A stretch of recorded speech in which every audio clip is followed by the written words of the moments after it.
Hey everyone, welcome to episode 24 of Business Therapy. I'm Sam, and as always, I'm here with Jonathan. And today we have Caron joining us.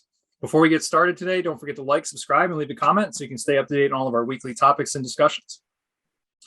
Today, Caron comes to Business Therapy with some questions about managing a virtual team, which is a pretty hot topic nowadays given the entire COVID scenario. So Caron, I'll go ahead and kick it over to you. You can give a little bit more of an introduction of and then tell us about your feeling, what you're thinking about the whole virtual team topic. Yeah, sure. Thanks so much for inviting me to ask this question and provide some feedback on it. So my name's Caron. I'm a process manager professional, and I lead a team of 5 process managers, all working through being well managed on various aspects of basically asset management. And so we just had our 2-year anniversary for being virtual, and I've been leading this team for about 6 months now. And I've run into different challenges because every different team member has a different perspective on how they want to be led in this virtual environment. So I get some feedback about Zoom fatigue and wanting to eliminate meetings, whereas other team members feel kind of lonely throughout the day if they don't have meetings. So they've asked me to implement daily stand-up. So it's finding a compromise that works for everyone and a way to keep people accountable when you're not in the office with them every day. Yeah, it's such a relevant topic is the first thing I'll say. And I'm also smiling because it's such an expansive topic in a way. It touches on so many different things. So I'm really glad that you brought it up because I think it'll give us a lot of different things that we could address. I think my first impression in terms of any sort of, okay, there's been a big change in the environment and what is the best way to manage the new situation? I would ask you another question first about what was your legacy or your as-is process looking like? And that's normally where we would start thinking about, okay, so before you were forced into this virtual setting, what was the cadence looking like? And I know you said you just took this team maybe 6 months ago, but maybe give us a little insight into the work culture before COVID, before the pandemic, and before you were kind of forced into an all virtual environment. Yeah, before we were in the virtual environment, we were pretty meeting heavy still in the office. So it was running from meeting room to meeting room throughout the day. And then also a lot of side of desk pull up. So if you had a question, you'd walk over to someone's desk, get a good idea of what was going on around you. A lot of my team used to say that they learned the most through eavesdropping on side of desk conversations. So that was actually a big part of our culture, just like hearing what questions came up and then being able to pull up really quickly as a team and talk through it. So we have that piece that's missing. We also used to go to the cafeteria at lunch together and just sit down and get to know each other more. So since I became the leader of this team, we've had new team members added who we just don't know as well because we weren't working together in the office. So it's also that personal connection that you have to be so intentional about in this virtual environment. Was the team co-located? It sounds like. Yeah. Before. And the nature of the work, what are they mostly going out to different teams to work on their processes, or are they are they generating materials? I'm trying to get an understanding of how mobile this team had to be. Yeah, it was mostly internal with one organization. And so my team does a lot of the process mapping and actually going through the business process management tools, like creating SIPOCs for teams' processes and really helping other teams within our organization map out their current state and proposing some improvements and then helping map out future states. So it's a double remote problem. It's the team itself in terms of managing them as a team, but then it's also all of their work during this pandemic, which normally would have been all co-located, all these major workshops, and now it's all virtual. So 2 steps removed. Yeah.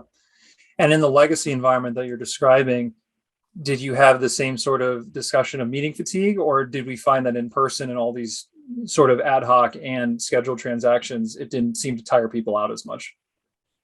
Yeah, it didn't seem to. I think it's because we were moving around the office. So it was never we were sitting in one room. It was we have a conference over down the hall, and then we move over to a different building or a different office and have another meeting. So it seemed more active. Whereas now there's no time for transition. It's just back-to-back meetings throughout the day. And it's all in Zoom in home offices. Yeah. Yeah, it's so fascinating because it touches on a lot of different things. And I think one of it is fatigue. You talk about that one aspect. I think a lot of people, when things are fun, you get fatigued less. And when the same type of thing is done in a less fun manner, it can become way more tiring, way more quickly. And then a lot of times in a business scenario, I think one has to ask themselves, what are we paying for in terms of productivity? And sometimes one can say that investing in people being able to have a good time and have fun is part of the formula because it increases productivity. So the answer would not be, hey, we're not paying you guys to have fun and we don't really care that this is more fatiguing for you. This is the work and this is how you do it. It's not quite as black and white as that. I think there's definitely a mixture there. So when you're looking at the as-is process and the things that offer relief that are just natural in an in-person context, like being able to joke, being able to read people's body cues, being able to kind of have micro conversations without having to schedule it on their calendar. It's a way of working that people have been accustomed to.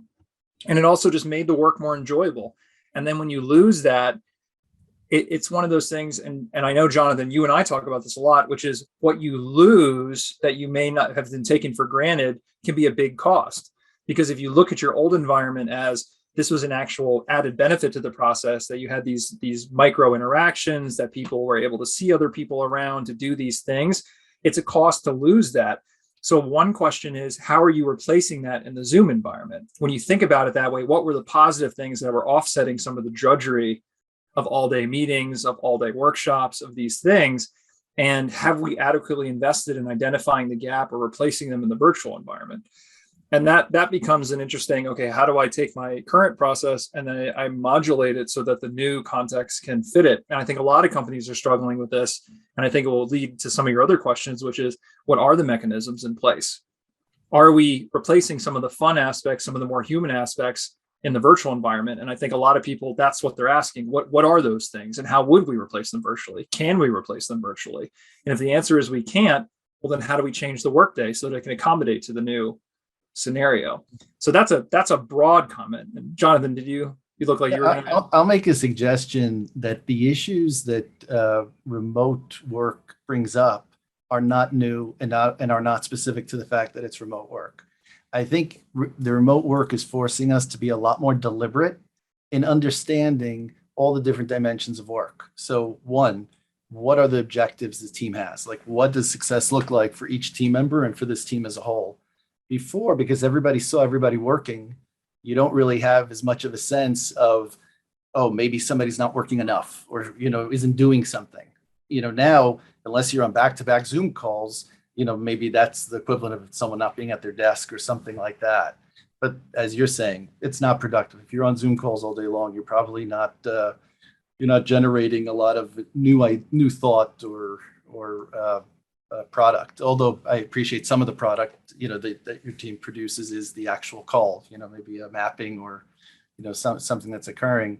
But you also raised the team isn't as engaged or people feel lonely, so like this really gets to the heart of things, because what's the employer's responsibility and what's the transaction that occurs that makes an employee feel engaged and want to contribute? And I don't think that an employer can help with an employee feels lonely or unfulfilled other than through their relationships at work.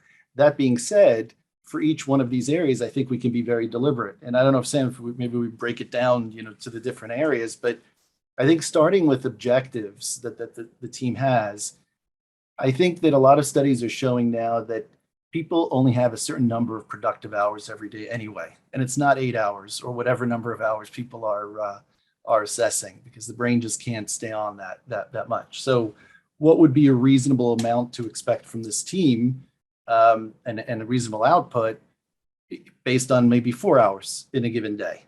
So I'll start there, right?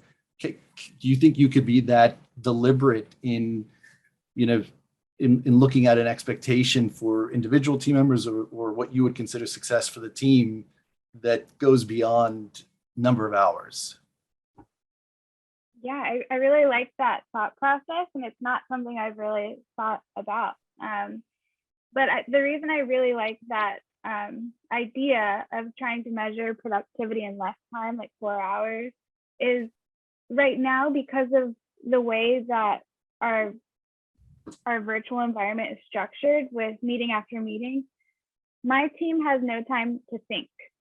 So when you're going from meeting to meeting and then having to face the problems in a meeting, not internally, because you don't have the time to do that, I think we lose that like creativity and problem solving.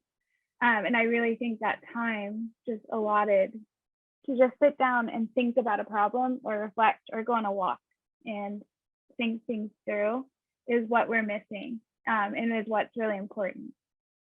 Well, and another thing about that is the physical environment. And this is what we started the call more broadly. You have an investment in the structured workday, where if I'm going to commute to work and I'm going to be co-located, and everyone has the expectation to co-locate from 9 to 5, let's say, there's a lot of things that are just going to fill that time. Whether you only had 3 hours of work in a day, or 5 hours or 7 hours of work in a day, people are going to fill the time with something. That could be socializing. It could be taking their own time. It could be going on a walk, taking a longer lunch. The time will get filled. That same pressure is not there when you're in a completely virtual environment. So whereas you feel maybe pressure that my workday could have ended early because I'm already at my home, and somebody else's is going longer, there becomes more natural tension because people have different constraints. And that's where I think this conversation is opening up the world over that Jonathan's talking about, which is, what is the length of the actual workday when you're always sitting in your bedroom, or you're at home and your family's, one door away? There's more of a opportunity cost to walking around virtually and talking to your coworkers when you're not on the clock, because every moment could be a moment that you walk out of the room and spend with your family, spend investing in a hobby. And I think for some people, that's really changed the dynamics in which they think about work, even at a subconscious level. And I think as managers, we have to look at the reality of that. And you can't just assume that people's same mentality, same motivations in a 9 to 5 at the office are going to be there the same way when the office is now virtualized.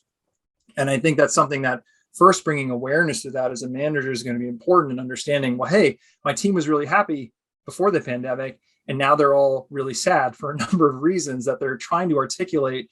But if you're just thinking, well, this is mostly just a one-to-one, why is it not working? I mean, everything has changed there. Like I said, on a psychological level, for people, even if they can't articulate it that way, everything is different. The value of their time is different. The whole kind of working relationship is different. So I think there are a lot of factors there, and it's a very broad challenge for managers to get in the mindset of, how do I now satisfy my people personally and professionally in this new world? I would suggest also, though, that the 9 to 5 beforehand introduced a lot of constraints that are definitely unnecessary, but potentially very harmful, because different employees and people are productive have maximum productivity at different hours during the day. Not everybody works, or has the identical schedule. And so this 9 to 5 would force people to commute and potentially have lunch at a certain time and do, a lot of things at a certain time that didn't necessarily align to what would make them actually most productive. So that's why I come back to looking a lot less at how people are working and looking a lot more at the output.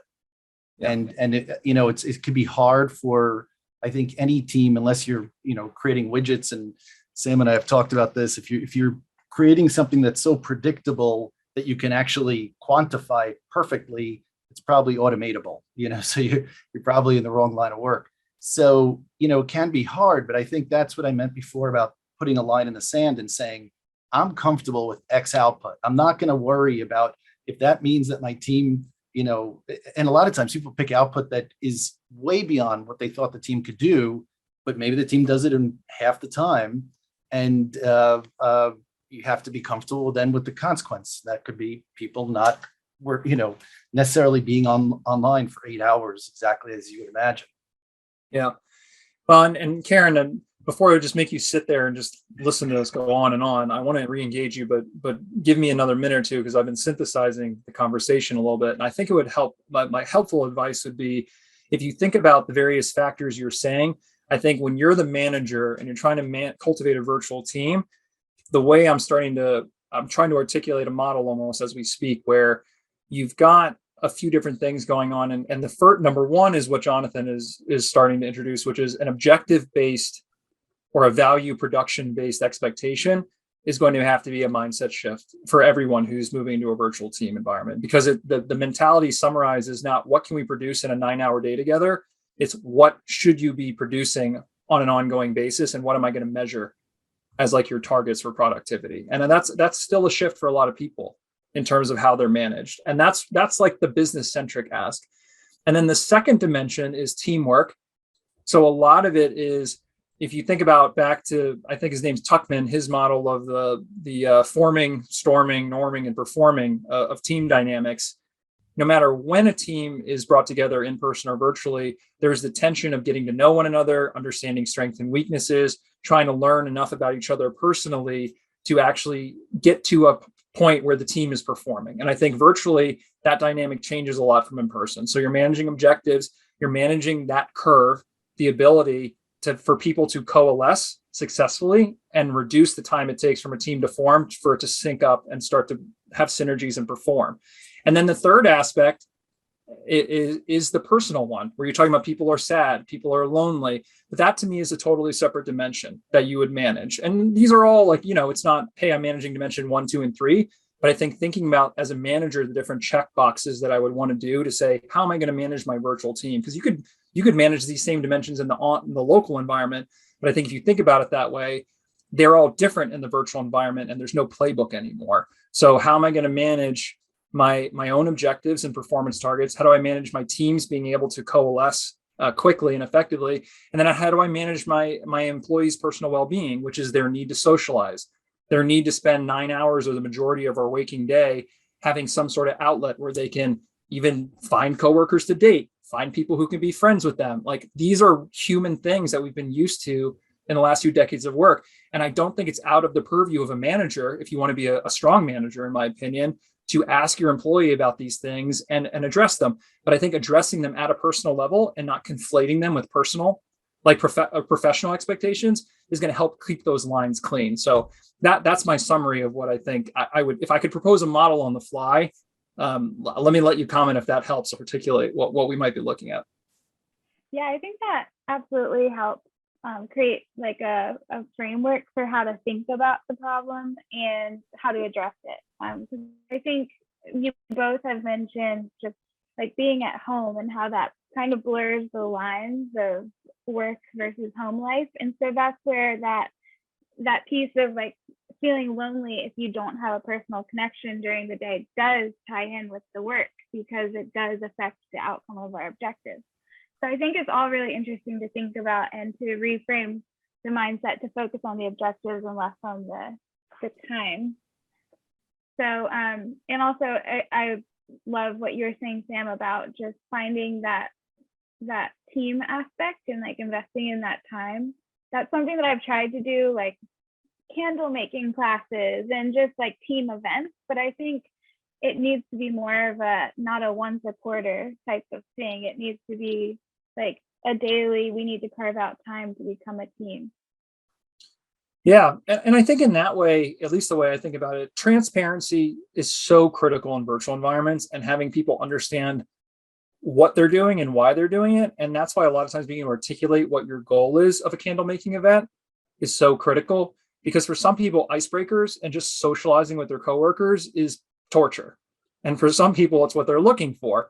But if you have a candle making event and the objective of the event is to just purely socialize for people to have social energy, you can help people choose whether that's important to them or not. Versus if you have an event that people are discussing their strengths and weaknesses, their team working cadence, their communication styles and preferences, you could say the objective of this meeting is to promote better teamwork on our current objectives. And to me, both could be in the form of an icebreaker or a social gathering, but having a conscious purpose. And this mirrors what Jonathan was saying, like every interaction has to be more deliberate. Every interaction has to have more of a, what are we, like an agenda of what are we calling this social interaction together for in a virtual environment, and what are we hoping to achieve out of it. And I think a lot of times employees really resonate and react well if they're given the choice to participate or not.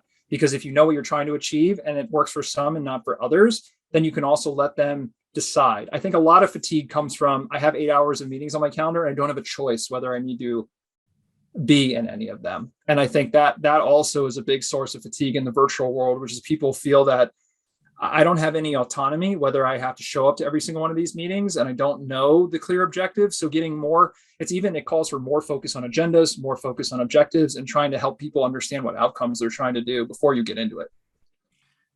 I think the best thing, Caron, you had said reframing, and I think that's the key to all of this, to everything that we're saying, in that this is a real opportunity.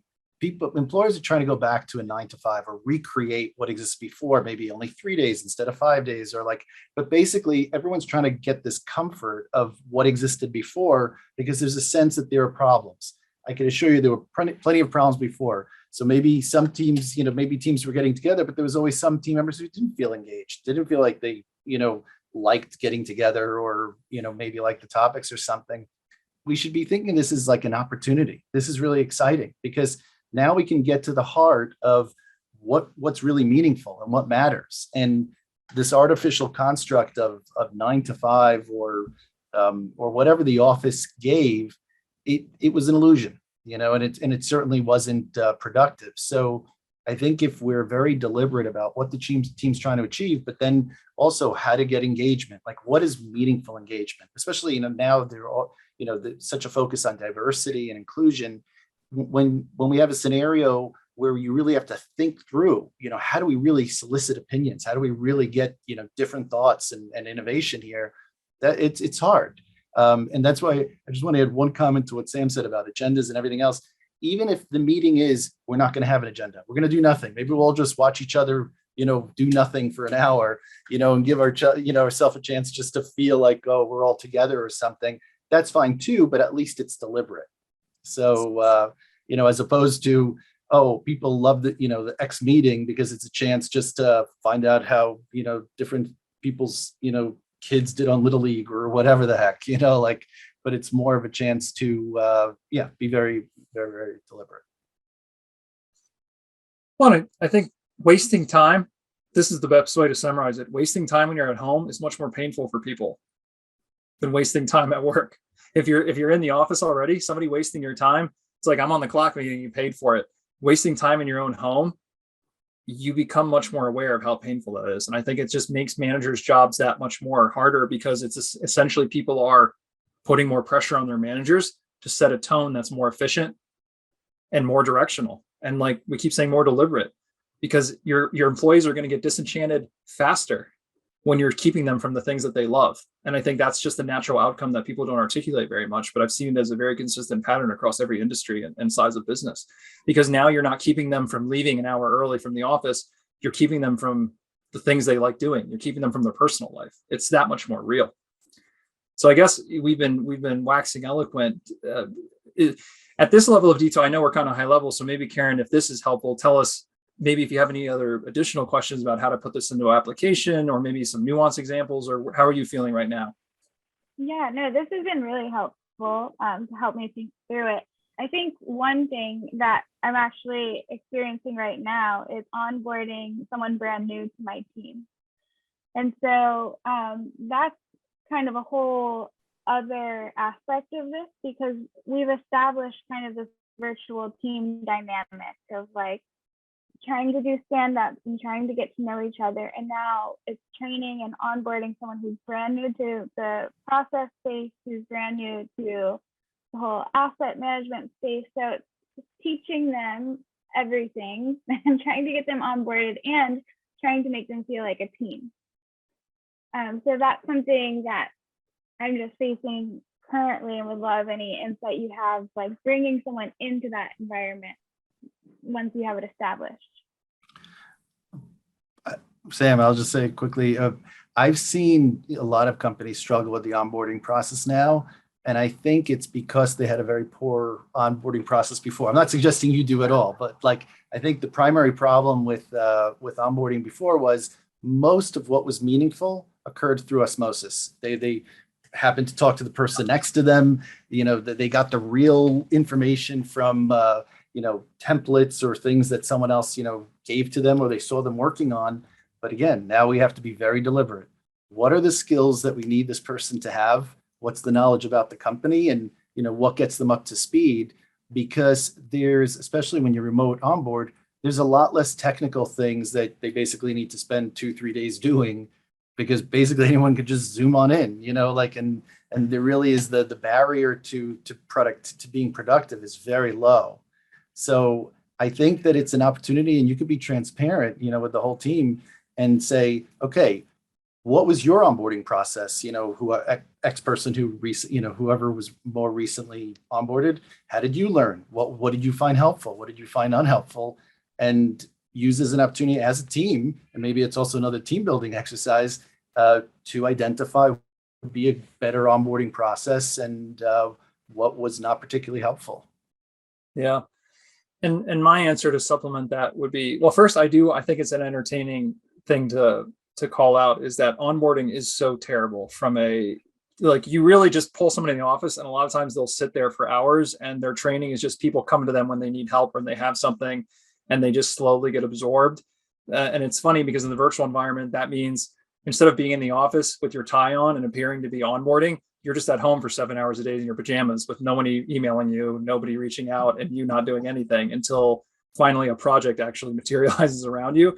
And I think a lot of companies, even that I've talked to through the pandemic, realize that we don't have an onboarding process. We don't have a training process. We don't have anything to actually incorporate people in a objective-based manner, besides just having them be there and be extra capacity until we can figure out how to apply them. So I think there's definitely, I'm reiterating Jonathan's points. I'm not really adding it, because I just think it's something that everyone should be reflecting on in their own context, because it's a big problem that the virtual thing really revealed. But I do think that it's critical, even if you think about the dimensions we just talked about. Training, onboarding, and training, to me, are just synonymous. There's the onboarding where, yes, they go through HR and they do this, but I think we have to have a really conscious training objective and training program or paradigm for new people. And that's not easy. That's not something that comes without effort. And like Jonathan said, canvassing the people on your team, what skills were they lacking? What happened? But a lot of people are going to have to build this from scratch, because a lot of people aren't used to building training programs for their people. But what skills do they need? How do we train them? And how do we train them and then immediately apply that to live project work on the job or live operating work on the job? And then you're really talking about what's the best practice to train people, and then have a program ready so that you've got 30 hours of content for them to start consuming and then applying, at least in their first week, to keep them engaged. The other thing I would say is, when I've seen this done better in the last few years, one-on-ones with every team member, I think is definitely what I would recommend as a very tactical recommendation. So if I'm a new person who's just come on, having stand-ups and having like, hey, everyone says hi as a team, I think you would never do this in the live environment where everyone, well, sometimes you do depending on the role, but I mean, you would sit down and schedule an hour with every team member they're going to be talking to and say, like, please use the hour and get to know each other, and set the objective very clearly that you may not talk like this intimately in the virtual environment again for weeks or months, or even for your entire tenure here. But everyone who's on your team, your managers, your direct reports, your immediate team ecosystem, that whole first week should be an hour with each of them, sitting down and getting to know them personally with your cameras on, face to face, and spending the time so that they at least can put a face to a name and some level of personal affect. Because I've had so many people complain when that piece is not done, it takes them months to even start to feel comfortable reaching out to people. I've seen onboarding during COVID where I will start a new role or watch somebody start a new role, and they wanted to see their team members' faces for weeks because people have camera fatigue or they don't want to. So I think a lot of us need to get more comfortable, especially mandating that when it's appropriate. The objective of this meeting is to create a personal connection. Please have your camera on. Please, be there and kind of put the time into it. I think a lot of people are a bit timid to address those kind of things. I've seen a lot of that politicking come up with, Well, when do we have cameras on? When do we have cameras off? I think there's certain things that people are looking to their managers to make those calls, to say, if your manager says it's very important that for this meeting, for this objective, you should have your camera on, you should have it just means you have to clean yourself up to a basic extent or whatever you feel comfortable with, but you need to make a personal connection. That's the goal of this meeting. That never needed to be stated in the office. I think it needs to be stated now more explicitly. So one-on-one meetings. And then, like Jonathan said, having clear training programs, having clear materials ready, having an engagement, having a first few weeks that clearly spell out how somebody's going to get engaged with the team, what activities, what objectives, because it's not going to happen passively anymore. So I think having a more engaged approach is essential. Yeah, I mean, I love, Jonathan, your point about making that like a team event to get together and get that kind of feedback. I think that's a really great idea. And then Sam, one thing you said that I thought was interesting, because as I have been developing this training and onboarding program, I've been thinking very much about like the tasks of the role. But you said the word skills. So like intentionally training on skills, which might sound bad, but I haven't really thought about that. There are unique skills required for this like process manager role, even if it's like using Google Sheets and they've only used Excel, like that kind of thing. So incorporating that into the onboarding, I think is something, like you said, when you're just sitting there for a couple of days without a real objective or something to accomplish, like that, a training that could be done, like a Google Sheets training, instead of just sitting there not knowing what to do. Yeah. And one other thing I'd add to that if you're gonna put this into action, and this might be from my years of being a consultant, but I think the most critical thing for onboarding somebody is spending an hour or having your team put together a training that's specifically on orientation. Where am I sitting in the company? Where's my business unit sitting in? Where's my department? How many people are in the org? I know that a lot of companies struggle to have up-to-date org charts, but in terms of getting somebody into your network, especially in the virtual environment, it's so easy to feel untethered when you don't know where everyone sits, how the company is structured, what's the total headcount of the company. If you're a company that can provide financial information, say how much your team produces, say how much revenue and cost you are versus the whole company. You underestimate how easily people pick up a lot of orientation from walking into an office and seeing how many people are around, how many buildings are on campus, how many locations you have around the country. You don't get any of that from your desk at home. So even spending the first part of your orientation, the things we used to take for granted, having a presentation on, this is my company, this is how many people are at this company, this is how old my company is, this is how much revenue we make. It's almost like training people on the Wikipedia profile of the company. I think it's super critical for consultants. And, from the consulting side, I train my people to ask for that information up front, because it makes things go, it lays a foundation. But I think it's even just as critical, if not more critical, when you're onboarding new corporate staff, to give them that same orientation, because it's not something you get in the interview. It's not something that you tend to learn that through osmosis. And I think in the virtual environment, it's even more important to add that to anything that you describe to people when they come on. And this also gets to the heart. I just want to highlight something Sam said earlier about transparency. I think as a manager, one of your number one objectives is to foster as much transparency as possible. And that gets to, you had mentioned employees obtained a lot of benefit from eavesdropping on conversations. So now we have to be a little bit more deliberate about that. And it's, what were they learning? Like, what was that information?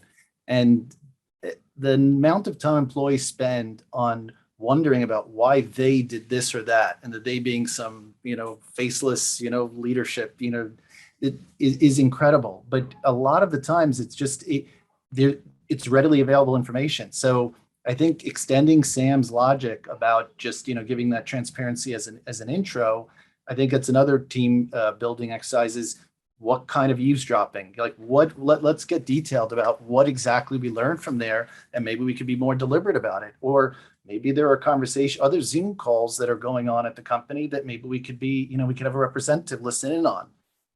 And that could be our new form of eavesdropping, because I can't imagine, and eavesdropping, this is, and being co-located, that is definitely the way, especially a process team gets a lot of information all the time. So this is not unfamiliar, but it's really more, how can we be more optimized about it? because maybe for every piece of information that was beneficial in the eavesdropping, they're also finding it out about, oh, good, the cat got better, and, whatever else that they learned by just being near somebody. So I think, I think it's just, again, promoting transparency, figuring out how you can get more access to information, how you could share more, and what would be helpful to the team.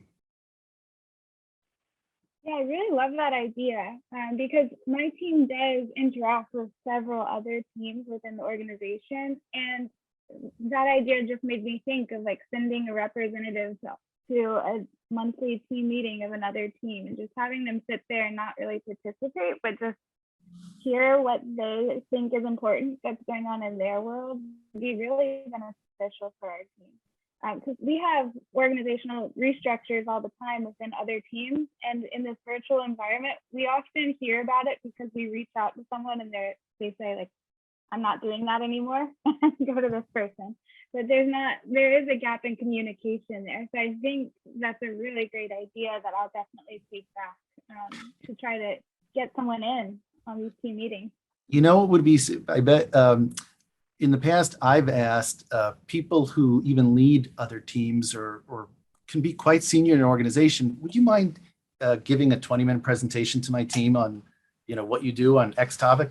You'd be amazed how people are going to, no matter how senior they are, how happy they'd be to give an intro, and what it does for the energy of the team is like, oh, wow, like it's very exciting, So I think that's another way of being deliberate about getting information, and then the team can ask questions and the like. But it works well for your brand awareness, for your team, and for that transparency. Yeah, I mean, that makes me think it's probably a good idea for my team to put together like a little walk around desk where we just go to people's meetings and say, this is who we are, especially because we are only 6 months old. So there probably are a lot of new faces on my team that we should definitely get into other meetings and present ourselves on a personal level. Yeah, I think it's a great idea. And honestly, when you start being intentional about it, it's going to end up being more efficient than just waiting to wander around the office and run into people or the way that stuff used to happen. Yeah, and I think meeting fatigue, to kind of come back full circle, if people are getting fatigued at meetings, there's usually a good reason for it. I always say to trust the people, and a lot of managers I've talked to, and I'm not projecting this at you, Caron, particularly, because I don't think it might be the case for you or not, but a lot of people have been very lax about, this is the same meeting schedule, you just got to buck up, it's a pain over Zoom, but it's not.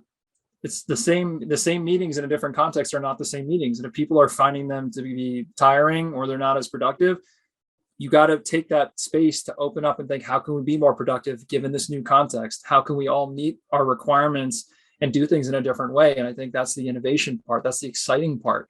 We have a chance to recreate something really cool here and really shape the future of work if we think about what's actually happening here. Because I don't think at this point anyone is going to think that we're going to go back fully to how it ever was. So it's for everybody, your team and anyone listening, if you're thinking about this for your team, it's for you to define how you're going to make this work better than the old way, and make everyone happier overall. And I think it's definitely possible. And I think this virtual working, I guess this is a hot take, I think overall it's going to be much better for everybody once we settle into it. I also want to highlight there was one point I think Sam made earlier about the skills.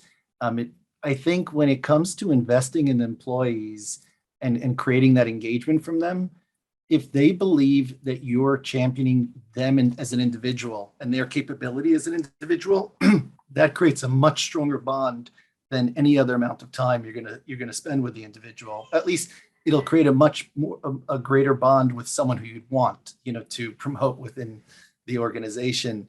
And I think the easy way to do that is to identify, you had said the skills that people need, but also let them, come and say, hey, I'm interested in expanding my horizon in the following dimension, and let them present to the team as a group and say, I think our team should have X skill set, and here's a way. Or if somebody doesn't know a particular software or something like that, let one of the team members learn up on it and present it. Don't put all the pressure on yourself, I guess, is what was where I was going with that you don't need to feel the need to teach everybody or know everything, but assign it to people. You'll see who's more capable, who could present, and it'll be a good way for people to engage. Yeah, it's the accountability, especially we talk about cross-pollinating training. I think in the virtual environment, this is something that's actually really exciting, which is the reason people get meeting fatigue, and this may seem counterintuitive, it's because if they're sitting in 7 out of 8 meetings a day and they have no speaking part, they have no leadership role, they have no accountability. When you're in the meeting room sitting in person, you're still engaged because you have to be on. You have to take physical cues. You have to listen to other people's body language and things. So it keeps you more engaged. At home, if you can turn off your camera, you can be disengaged, and it's actually worse. It's way worse. And that's what actually causes fatigue, the lack of engagement, the lack of being integrated in the situation. So one thing that is really critical that I'm glad Jonathan mentioned here in the end, because I think it's just overall for managing virtual teams, is mix it up. If I have 8 meetings in a day, I would expect every four of the meetings for the people who are participating, one person should be accountable for all of them. I totally butchered that. What I'm saying is if I have 8 meetings in a day on my calendar, I should be expecting to run 4 of them. You see? So like if you have a team of 10 people, you've got to give everyone different accountabilities. They need to be presenting. They need to be presenting material. They need to be prepping materials. They need to be leading. If you've got teammates who are on 7 calls a day and they have no active role, I would also find that nauseating. There'd be no way. So start to spread the love. Have different people accountable for different pieces, do different things. If you can't create engagement physically, you got to create it through accountability, through measures. Yeah, I think that's a really good point, because even for myself, I know that when the least engaged I am in a meeting is when I don't really have anything to contribute. So that's when I'll start like multitasking, and that's probably what's really wearing people out. It's trying to sit in these Zoom meetings, you don't have a lot to contribute, so you start doing some side stuff, so then your brain is just working on 2 different different tasks. So I mean, that definitely resonates for me personally. Yeah, and if any of your people find themselves 7 meetings a day where they're just disengaged and they're multitasking, they may as well not be there. So just tell them don't show up. And if that's a problem for somebody, then have the discussion. It's one of the Truval group's one of our main tenets is if there's no value for you being there, then don't be there, because you're just wasting your time and other people's time. And I think in the virtual environment, that's even more critical. Yeah, that is a conversation I've been having with my team lately, because we do tend to just get invited to everything because people aren't great about editing an invite list. And so they think like, if you maybe need to hear about it, we should just invite you. So that is something I'm encouraging my team to do, is like to edit down those invite lists and mark people as optional if they don't really have to be contributing. And then they can decide if they feel up for sitting through it. Awesome. So what else, Caron? I guess, do you feel better about managing virtual teams? And if not, we probably have time for one more question from you. No, I feel like you solved all my virtual team management problems. Probably gave you more to think about than helped, but I'm glad. Yeah, I know it. No, this was great. Thank you. All right. Well, I don't have any last minute comments then. If you feel satisfied, then I think that we've done our job here on this episode of Business Therapist, giving everyone some food for thought about how to maybe take up their virtual management game. Jonathan, any closing thoughts from you? No, but we'll have you on a "Where Are They Now" segment, or "What Happened" segment at some point in the future, and you'll say, "I listened to these guys and I don't know." No, hopefully it'll all be very positive. So yeah. All right. Well, again, thank you very much. Yeah, for being on our show. Yeah, thanks for being on the show, and best of luck with managing virtual teams. And for everyone listening, we'll talk to you next week. All right. Thank you.